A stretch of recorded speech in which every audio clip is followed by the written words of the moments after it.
Hello, my name is Nate Anderson, and today I'm going to be giving you a short presentation on some of the design concepts that we looked at for the Pinicon Ridge Modification project in Lynn County. Normally, we would be giving this presentation in an open house where you'd be allowed to come in and ask us questions about these different concepts more in an interactive fashion, but we're trying to adapt to the situation as it is. So just a real quick overview of what it is that we've looked at for the design.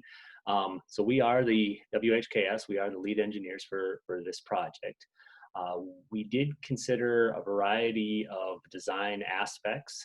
When you're looking at modification of low-head dams, there's a variety of alternatives available out there for the designer to consider.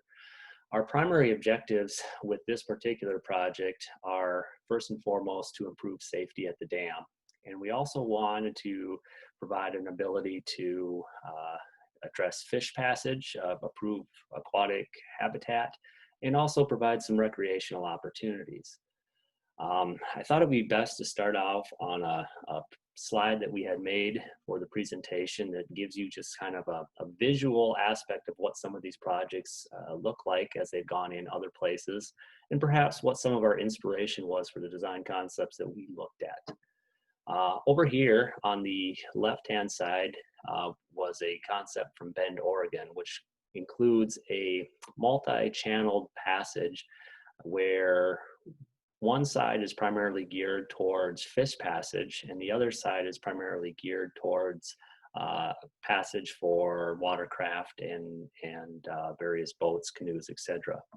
We have some really great examples of other concepts that we've looked at here right here in Iowa. One you're seeing in the lower left is in Howard County, and this is a rock arch rapids design.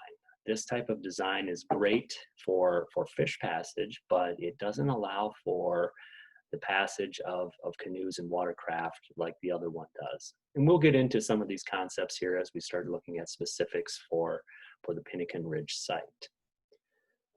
We also have a few examples that are really driven for recreation and boater passage, and these are in Charles City and Manchester. You might be familiar with the projects as they're relatively near to you. They have standing wave features, great for kayaking, and then also the ability to get canoes and small watercraft, inner tubes and whatnot through that area. We also have another kind of a hybrid example that was done in Mason City in their East Park, which is also used as one of our inspiration. So with that, I'm just going to flip through some of the different alternatives that we looked at and give you some details of these designs.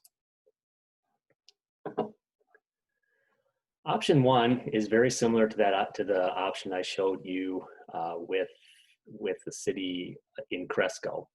This is a rock arch rapids design that we considered. We laid this out, and you can see the various rings or the weirs of rocks where the water just cascades over the rocks and is funneled towards the center of the channel. Again, this kind of concept from a design and construction standpoint is probably the simplest of the concepts. It's relatively easy to construct, and there's relatively little concern with regard to flooding and other difficulties during construction. The main issue with this one is that it has limited recreational opportunities. So as you can imagine, going over the series of rock riffles, it just really doesn't allow for the passage of canoes or inner tubes, except in extreme high water situations, which is infrequent at best. Really great project for fish passage. The fish like these types of structures because they can easily get up and down the river where they otherwise wouldn't be able to go. Cost-wise, this is probably also one of the less expensive design alternatives, but it really lacks that recreational component. The next structure that we looked at, we were calling the dual feature structure is the name of the type of structure that we gave. This is very similar design to the concept that I showed on the first page that they did in Oregon. And this feature or this style of design features a dual channel where the water is essentially broken up into two separate flow paths.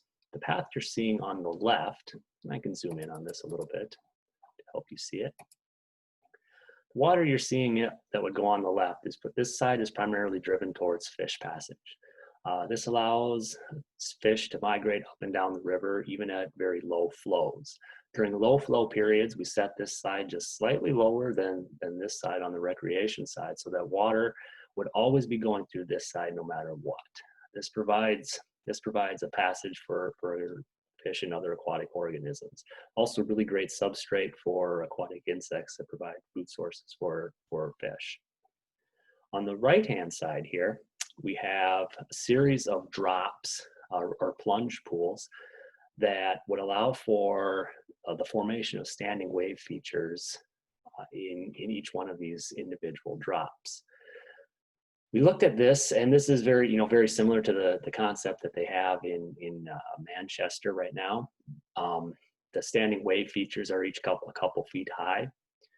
We really like this option, except that the concept here required such a relatively steep drop. It's a little bit steeper than we would like to be able to fit in, but we wanted to try to end the project before the downstream bridge. So by doing it this way, we have a series of fairly rapid drops, and at times it may not be the most suitable place to try to get such really small watercraft such as inner tubes or canoes through. This one is really geared towards the use of standing wave features for kayakers. Normally it would allow other watercraft through, but these deep pools also provide a great spot for fish to hang out in the deeper holes. The narrative that we've received from the fishermen in other places is that these deep holes tend to be the hot spots for fishing. So it has a lot of great benefits, a little more difficult to construct, but overall it's just a little bit steeper than we would like. With this option, what we would look to do is to shave about the top foot of the dam off in order to lessen that drop to the extent possible without negatively impacting the upstream lake. We'd also look to remove a significant portion of the earthen embankment on the dam on the upper side in order to allow larger flows to pass through. It acts much like an auxiliary spillway on a dam. So during a flood situation, the flows would come over the crest of this, allowing more water to get over the dam, reducing flood conditions. The third option that we looked at is very similar to the second option, the dual feature option. This option we call the extended feature option.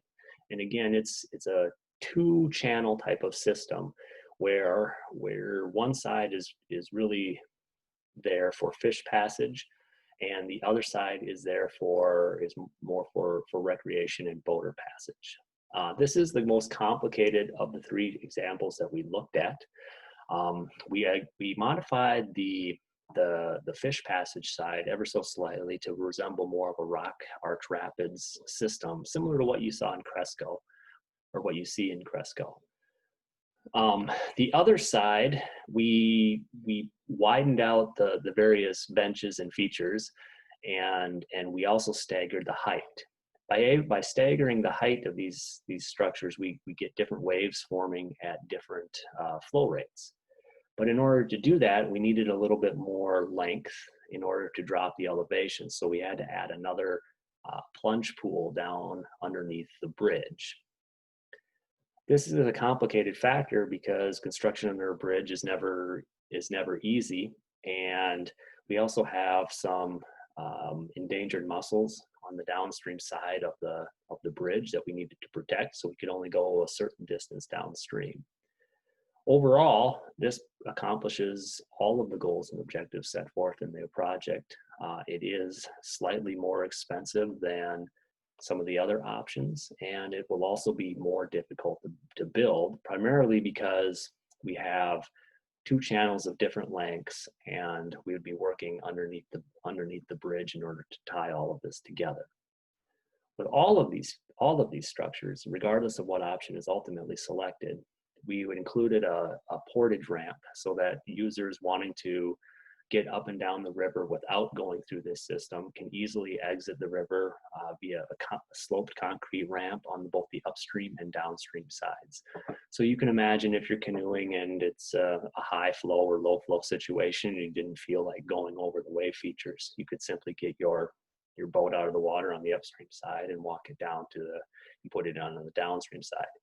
Vice versa, you know, if it was a nice sunny day and you simply wanted to play in the area, you could put your inner tube in and go up and down and walk back and do that all day if you so desired.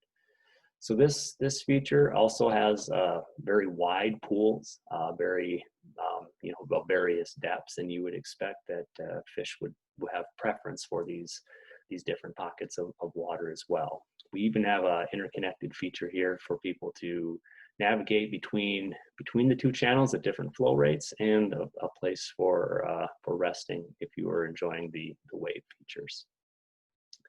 For all of these features, for all of these three design options that we considered, we ran hydraulic models on them to figure out how they're going to perform at different flow rates, which is covered under a different presentation. We also put some renderings together for you to take a look at, to kind of visualize what these different options may look like. Outwardly speaking, the difference between the visual appearance between options 2 and 3 probably wouldn't be that much. So that's what this rendering that we're seeing right now would look like if you were, you know, a bird's eye view from the bridge. Be a series of pools with standing waves, and then more of a riffle type system over on the fish passage side. Whereas a rock arch rapids system would look more like what we saw in the system in Cresco, where you'd see a series of rock weirs sticking out of the water with more of an even cascade of water coming down over the face of the dam.